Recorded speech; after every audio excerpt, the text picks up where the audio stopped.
Mais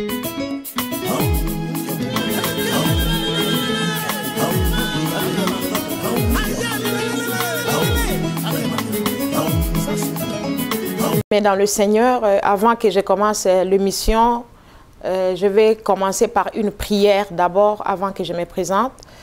Père, nous te bénissons, nous te louons, nous te rendons grâce, Seigneur, pour ces messages que tu veux donner aux enfants de Dieu, ces messages que tu veux livrer à tes enfants qui ont perdu l'espoir, qui sont déçus, à tes enfants qui ne voient pas le chemin, à tes enfants qui doutent encore, Papa. Alors, par ton sang que tu as versé sur la montagne de Golgotha, Père, descends maintenant dans cette salle où je suis, où je passe le message, Seigneur, à Congo Mikili, pour toucher tes enfants, toucher les enfants perdus, toucher les gens qui sont malades, toucher les gens qui te cherchent encore, qui ne voient pas le chemin. Au nom puissant de Jésus, j'ai prié et j'ai dit Amen. Je suis la prophétesse Anne-Marie Nakatala. Aujourd'hui, je viens auprès de vous. Le Seigneur m'a permis de venir vous donner un message d'espoir, un message qui va inonder vos cœurs, un message qui va vous jouir, un message d'espoir, bien-aimé. C'est quoi le message d'espoir?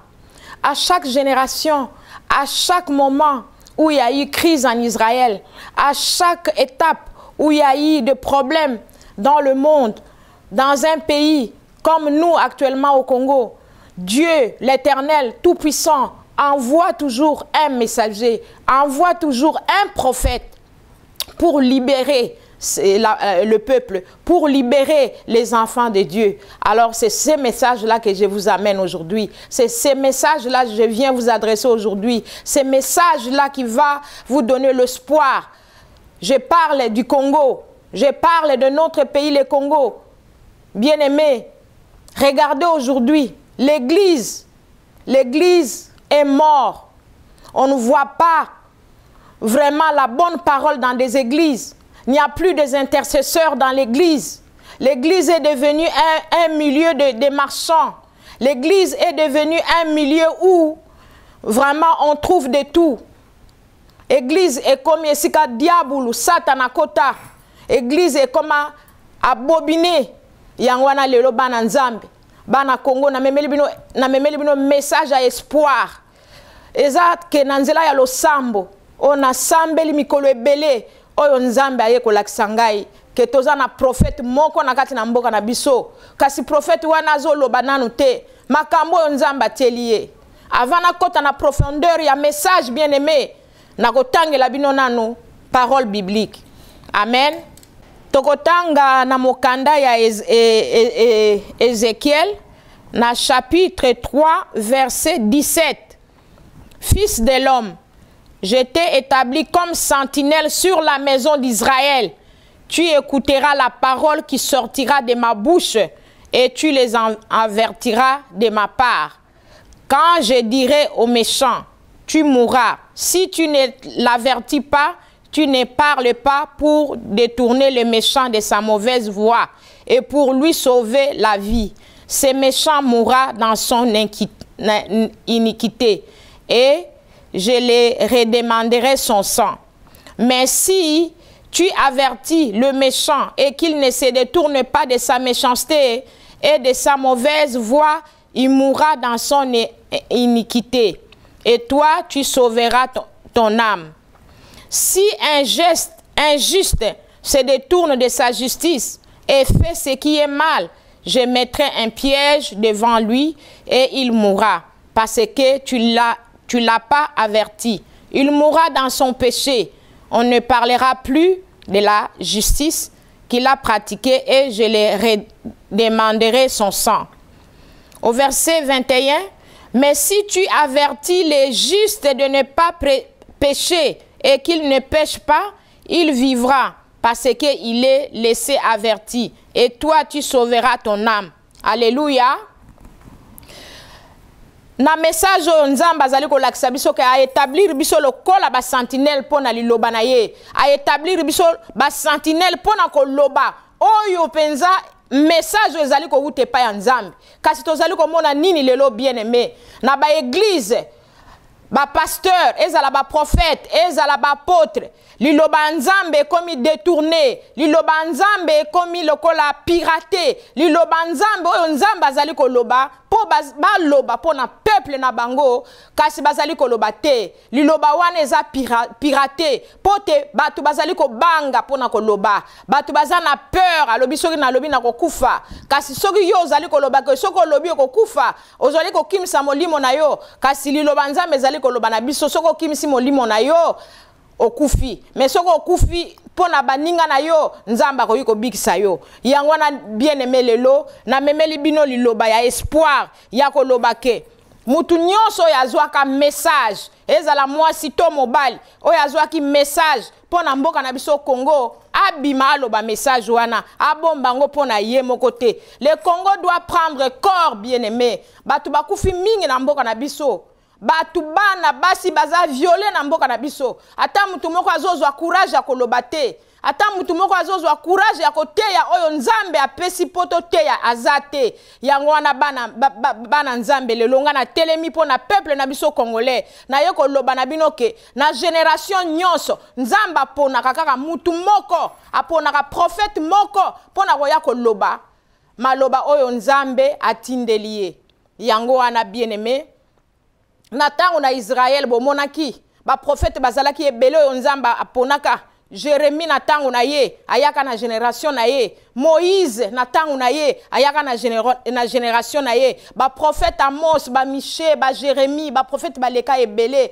chaque prophète ayaki na tango na ye na tango na biso lelo toza na prophète oyo nzamba tindeli biso prophète Eli Nzeza nzamba tindeli biso pona Congo prophète Eli Nzeza un sacrificateur pur oyo azali ko témoigner nzambe na liloba ya solo oyo azali ko témoigner nzambe na liloba oyo penza ya pureté oyo azali ko masquer te oyo azali ko loba gauche droite te mais azali ko loba lokola nzambe atindeli ye yango wana bien aimé na ye ko annoncer bino nouvelle oyo nzamba azali ko lobela prophète wana par la nature soki mbule ezali ko beta yazo mona eloko nini nzamba lingi aloba azali ko mona soki amoni nyama par la nature un animal ayebi ke animal oyo na moni elingi koloba nini soki amoni soleil nzamba lakisi nini nzamba azali koloba na ye au quotidien yango wana bien aimé to lamuka yo mtoza pembene na muninga lamusa muninga Congo tozali kolala mingi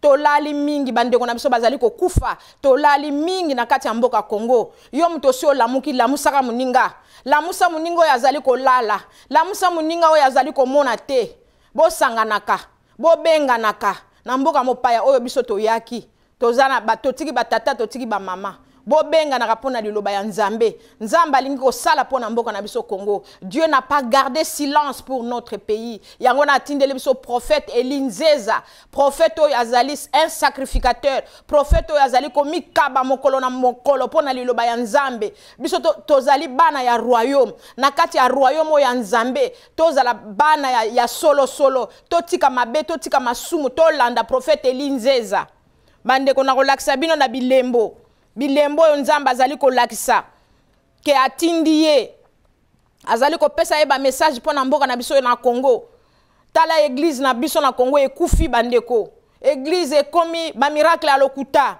église ekomi esika bato ya konotongana kofingana nzamba azali kosenga biso tozala liboke moko soki bolingi mboka na biso Congo ebonga soki bolingi nzamba salela biso na kati ya mboka wana nzamba si asalela biso mingi na kati ya mboka Congo kasi biso moko ba Congolais toza bandoko ya mboka na biso kasi botala lelo bien aimé mboka epanzani ba Congolais bazali kotumbama partout bozali komona ba image na ba media bozali komona makambo ezali koleka pona mboka na biso ndeko telema isiko zali ndeko telema esika ozali obundela mboka bana Israël babundela ka mboka na bango biso pe lelo toza bana Israël biso tokobundela mboka na masasi te tokobundela mboka na bambeli te kasi tokobundela mboka na biso na ba prière tokobundela mboka na biso na ba arme oyo ezali spirituelle tobondela ka pona mboka na biso yango na nzamba tindeli biso prophète Eli Nzeza pona koya ko établir église pona koya ko restaurer église pona koya ko réveiller église elali Église comment sokomoni bana bazolata tu ba jupette na kati église. Oh, où sont les prophètes dans l'église? Où sont les vrais prophètes? Où sont les prophètes bien-aimés? Wapi ba Thomas? Wapi ba Moïse à Congo? Wapi ba Eli à Congo? Biso ba mama tozo lela. Wapi bino? Tala bana na biso étranger. Ba yebi susu mboka te. Hein? Il faut Moïse moko atelema. Yangwana prophète Eli a telemi. Yangwana ngai mama na Marie na telemi. Na telemi na kozwa munduki te. Na telemi na losambo. Na telemi na mabondeli. Pona kotala ke mboka na biso. Ma Congolais bazali ko nyokwama. Biso tozali ko mona pasi. Tozangi esika totelengani. Bazali ko benga na biso bisika nyonso. Biso tozali ko kota. Bisika nyonso tokei na refuge. Bazali ko benga na biso. Bozali ko mona ba image na ba media bien aimé. La musa muningo yazali ko lala kotika la sensibilité. Yangwana prophète Eli Nzeza Nzambe azali ko lakisa ye minene pona mboka na biso. Nzambe alakisinga makambo ebele bien aimé okomona za pilote d'avion na kati avion wana ba mindele batondi batondi ye azokumba avion azomema okomona ye lana mususu azana kati ya bateau azali ko mema bateau wana elakisi nini bien aimé elakisi ke to lamuka pona mboka na biso to lamuka Nzambe atindeli biso mutu sacrificateur azalaka mutu azali propre mutu azali na lisumu te mutu azana mabete apona kaka mwana moko po akamba baninga na ye ba oyo babungi mboka na biso to bungi peuple congolais bazolela partout dans le monde la musa muningo yazo lala nazo insister la musa muningo yaza à côté na yo azo yeba liloba te la musa ye po alanda liloboyo alléluia amen yangwana bien aimé message nanga ya espoir na ye ko memela bino lelo na ye ko memela bino message ya espoir pona kotala ya kotelema botika humiliation na kati na ba communauté botika ko swana ko fingana kotonga mutu oyo yebi te omona ye kutu nanu te Nzambe alongolaka bapete ya mwana Nzambe te soki mwana Nzambe Nzambe aponi azalaka kaka mwana Nzambe libela elongwaka te yango wana soki peuple congolais to tiani bolingo te soki peuple congolais to longoli ko swana te ko fingana te mboka na biso ezokende mboka ezobeba yango wana yo mama muto uzwa message pa inyonso zali yo tata muto uzwa message pa inyonso yo zali telema pona ko pesa message wana ko banga eloko te Nzambe azana mboka Congo Dieu a établi son prophète au Congo Eli Nzeza tozo banga te pona ko loba yango po tezali maloba ya solo po tezali maloba ya Nzambe tozo mona bilembo tozo mona ba miracle tozo mona ba guérison pote soki yo ozali pur ozali no na lisumu te soko olandaka makambo Nzambe ndenge esengeli Nzambe akosalela yo Nzambe aponi ba oya ye na tango oyo tozali ya suka po basalela ye pote église esi ekufi bandeko église esi ebebi église ekoma ba milieu ya kolakisa bilamba église ekoma ba milieu oyo ya abomination bandeko hein église ekoma pamba kasi bandeko Nzambe apesi biso maloba oyo to landa les 10 commandements to landa kasi tozali ko landa te mboka ebebi ya wana mboka tozali ko luka Eli oyo amonani prophète de Dieu oyo akamba biso peuple oyo abungaka azana mokambi te amonaka pasi toujours yango wana bien aimé to telemi pona ko lakisa ke prophète Eli aye pona ko kamba biso pona ko lakisa biso bon chemin tozala liboke to linga na biso peuple congolais tozala lisanga to panzani mingi babomi biso ebele basi violé mokolo na mokolo kolela bana ta mwana 5 bakotia na liboka batutiye pona nini po abomination ekote na mboka na biso kasi tozongela Nzambe ya solo tozongela basali ya Nzambe ya solo prophète Eli azaka ye moko te il y a aussi de Moïse au Congo il y a aussi Nathan qui peut parler au roi Nathan où es-tu Jérémie où es-tu Déborah basi lokola na ba Déborah na kati la Bible to mona ki babundela ki bamboka na bango Déborah était une prophétesse Déborah était juge na Israël abundela ka mboka na ye Esther où es-tu au Congo Esther lève-toi au Congo Esther lève-toi au Congo Esther abundela ka mboka na ye aganyaka motema ya roi bandeko to telema izala mawa video nazo sala ngore ezala mawa la motema ya kotala ndenge nini mboka na biso ezali ko beba ya kotala ndenge nini basali ya Nzambe baza corrompu na kati na mboka na biso olie ba pesa message vrai bazo pesa ba message o ezali piraté message o eza codé message o ezo uta na Nzambe te yango na bien aimé na yelelo pona ko présenter bino mosali ya Nzambe o yazali vrai sacrificateur de Dieu le prophète Eli Nzeza ye wana telemi pona kokamba mboka Congo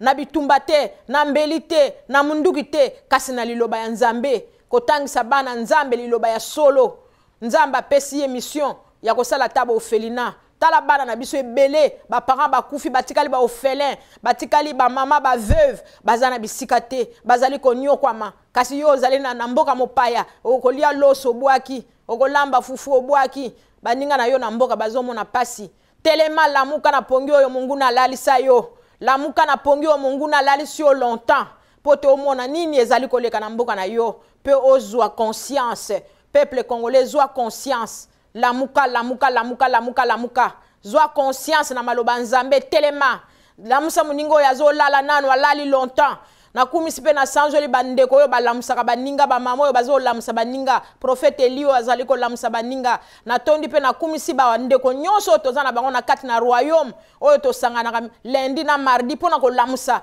baninga oyo bazali ko lala baninga oyo bayebi nanu liloba ya Nzambe malamu te ata bayebaki kasi di commandement ebwakama ebamba mana se mutu alandaka ngo lisusu azali te. Alléluia. Yangwana bien-aimé nazali kaka kwa enseigner liloba oyo na memeli bino.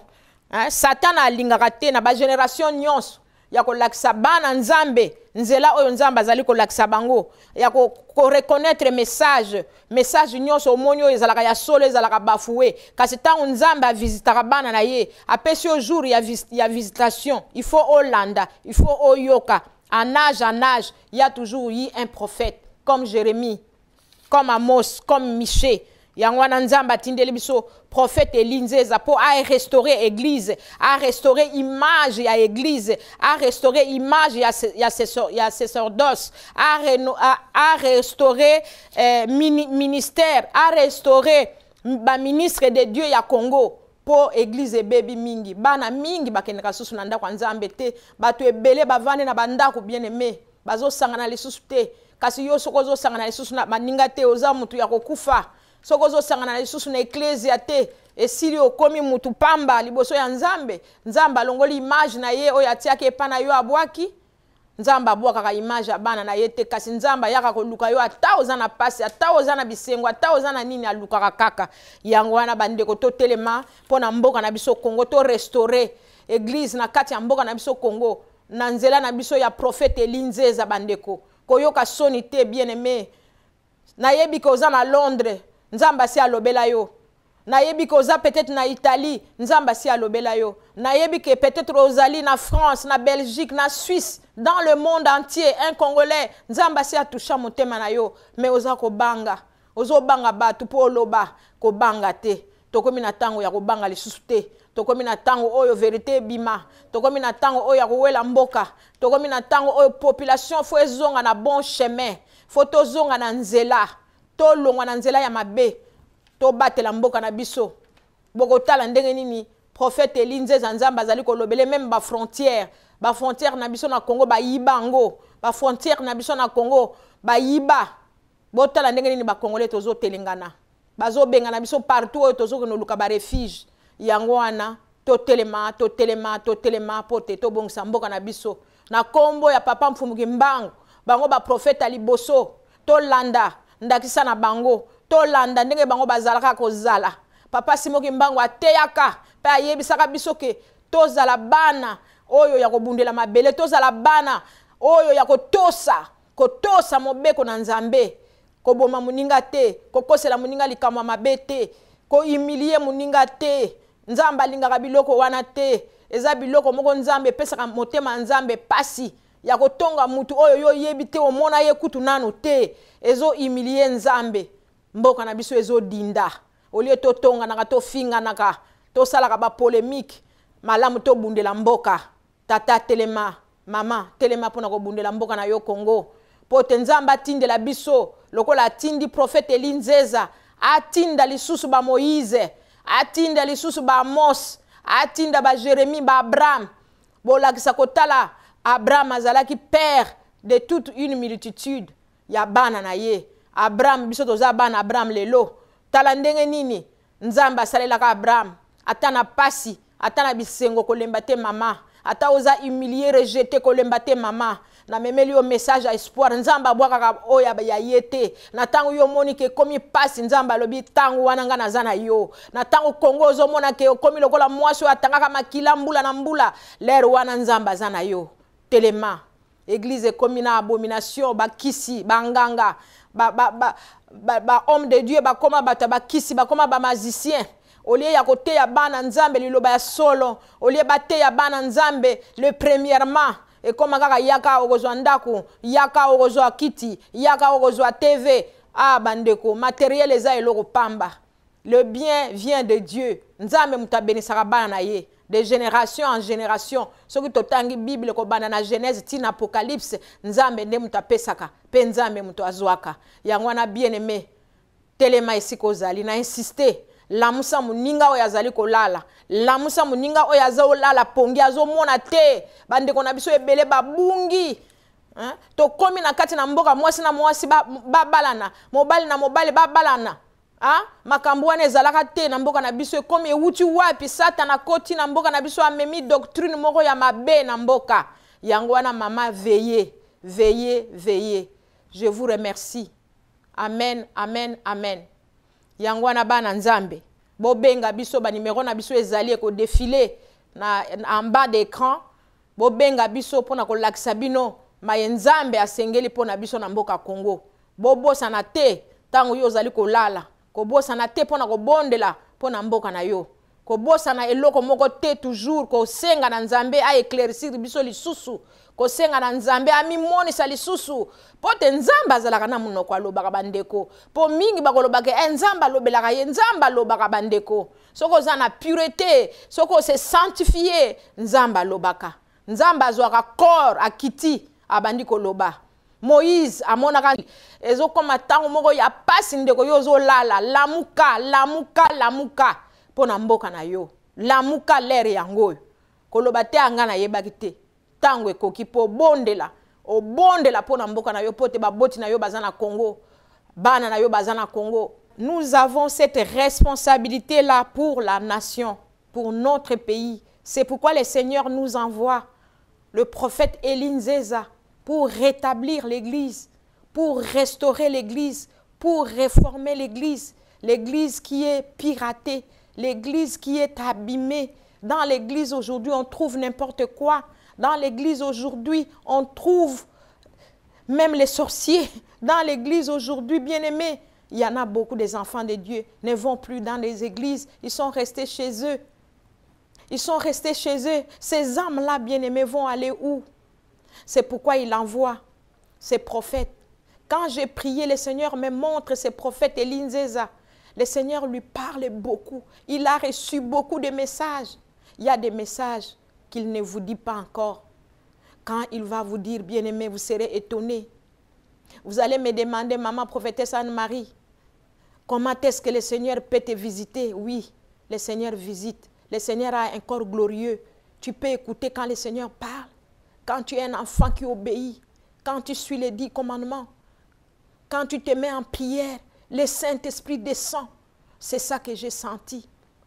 Et j'ai cherché à connaître ces prophètes. Ces prophètes de Dieu, Élie Nzeza, le Seigneur lui parle par des symboles, par la nature même. Quand il pleut, il sait de quoi il s'agit, un message qui arrive. Il peut voir un animal, il sait c'est quoi le Seigneur veut lui dire, le Seigneur veut lui parler. C'est pourquoi, là où tu es bien-aimé, ne doute pas. Tout simplement, lamuka, lamuka, lamuka, lamuka, lamuka. Lamusa muningo ya zaulala. Royaume ekomi na Congo. Royaume ye pona biso bana nzambe. Royaume ezalaka depuis kala bobo sanaka te. Batatetu mfumuki mbangu bazalaka déjà bato nzamba ponaka bango. Pona parole de Dieu. Kasi mundele na mayele mabe ayaki ko bebisa liloba. Ayaki ko dérouter ko pirater mukando yo babengi Biblia. Kasi tango yo siko biso to lamuki. Na tango yo biso to moni que il y a que par Jésus-Christ de Nazareth, le roi des rois, le seigneur des seigneurs, il n'y a pas une autre chemin. Bana toza sikoyo, peuple bungi, peuple zoganga, peuple na pasi, peuple na banzala, na gozanga mai. Yango na nzambe, aluki sacrificateur na ye, Élie, prophète Élie Nzeza, pote yaza sacrificateur purifié alakisa bana ya nzambe nzela nzela eza kaka moko bien-aimé nzela mususu eza te nzela eza kaka Jésus-Christ de roi de roi nzela ezali kaka Yesu Masiya pote akufaki kobosana te ndeko Yesu Masiya akufaki pe apesaki bomoi na ye na pona biso tobika alongwe ndako tata na likolo place richesse evanda mukolo nzamba kufungula yo misu yo tala richesse ya nzambe na likolo pe akitaki pona kokufila bana tata na ye yango wana bana nzambe tika critique telema sambela pona mboka na yo tala ba mama na biso kolela na kote ya Kivu kuna batu bazali kozala violer ba mama na bana mike mama komona balobi yo mwana na ye violer ye pasi na mitema l'air bino bozomona ba image wana kasi yo salaka nini bondela fukama pona kolela pona mboka nzambe apesa biso force biso nyonso lisanga pote tozala liboke moko pona kobondela mboka yango alanga mama na telemi na longoli ko banga na longoli humiliation na longoli critique na ye koloba na yo mwana Kongo lelo telema na nzela na biso ya prophète Elinzeza oyo nzamba azali kotinda po a établir église lelo wapi ba intercesseur na église l'air ya ba apôtre bolia soka bondeli pona yo ata médecin alobaki ke okobota te oboti l'air ya nzambe malamu ezalaka batata na biso bazwaka révélation liboso na biso bana soka bondeli pona yo obiki kasi lelo tozomona nini na ba église totangi na ba oyo natangi te bande ko bosilika te ba homme de Dieu ya minene bazalaki na Congo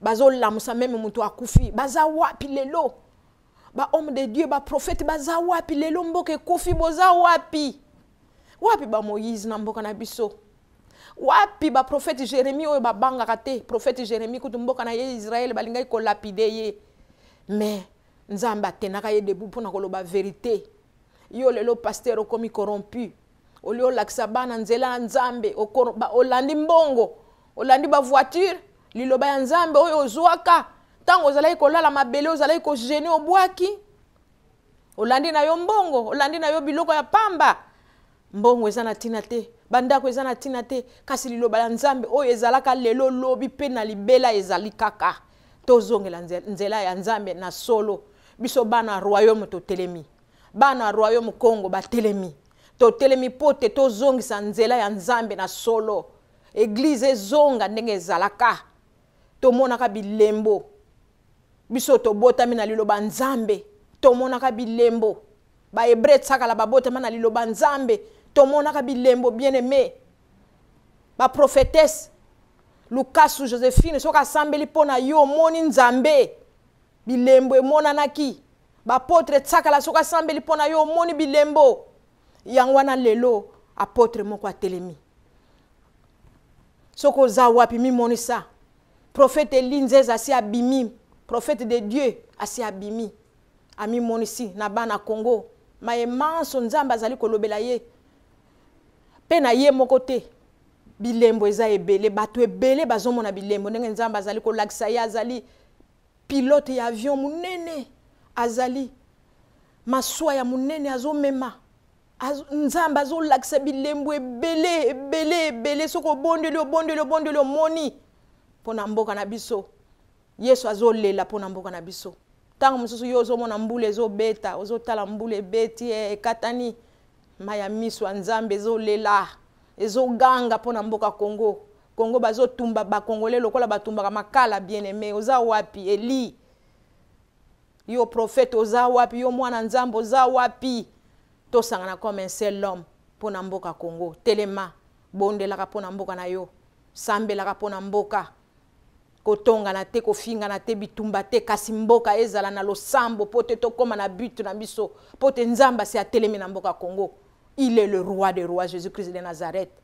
Ndeko yo soko ndimaka Yesu telelo na ye lakisa yo ye aza nzambe mokonzi azwaka nzoto pe akiti na se ya mabele oyo pona kobikisa yo moto makila na ye oyo ya tangisaki eza pona pamba te makila na ye wana ya tangisaki ezalaki makila ya lobiko apesaki salut na mutu nyonso.